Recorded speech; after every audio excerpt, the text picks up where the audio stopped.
I started my rideshare journey back in the spring of 2017, driving part-time, primarily on the weekends and occasionally a shift after work during the weekday. I never considered rideshare sustainable for full-time work. However, the post-pandemic spending boom mixed with driver shortages created an opportunity that I just couldn't say no to, and it became the golden years of rideshare.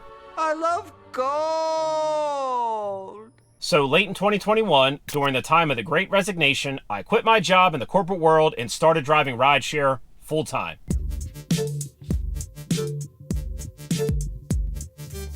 Hey, what's up, Rideshare World? Truck Driver here. So the main reason I wanted to quit the corporate world and become a full-time gig worker is to become my own boss and work whatever hours that I wanted to. So if I wanted to sleep in one morning or take the day off to spend with my family, I wasn't obligated to first ask my boss for permission. I could now bend my work schedule around my personal life and not the other way around. Zero obligations or pressure. Actually, when I first started working gig work full-time, I felt no stress at all, because after all, we are independent contractors with no one to answer to.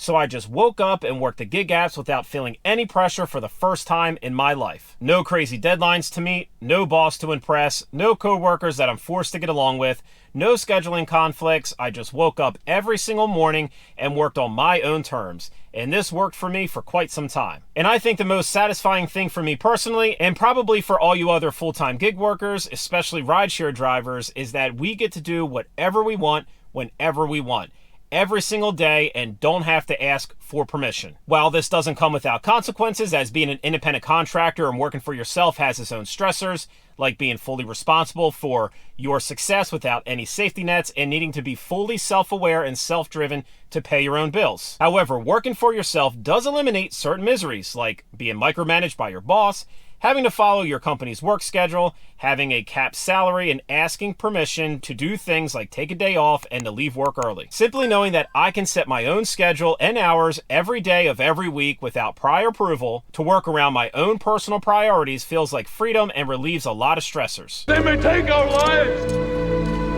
but they'll never take our freedom! This schedule flexibility was not just a luxury, it was a vital component of my well-being at that time. The ability to balance work with personal priorities alleviated so much stress from my life.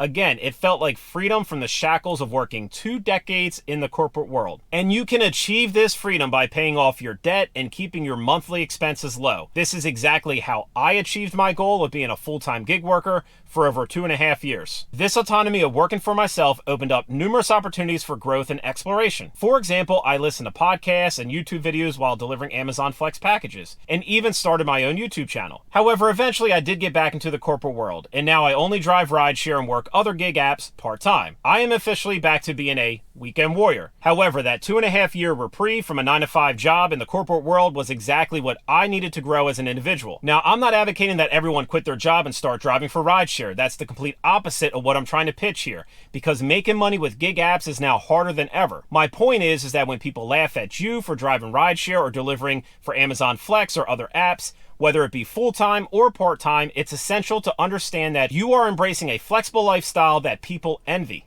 Get a real job. You're not your own boss. You answer to the customer. Our typical responses when gig workers say that they work for themselves. So the next time someone laughs at you for saying that you are your own boss, just let them know that you don't owe anything to anyone and don't have to answer to anyone. You are happily living in the position of you. So what are your thoughts? Has anyone ever said that to you before when saying that you're your own boss? If so, please comment below. And as always, I'll see you in the next video.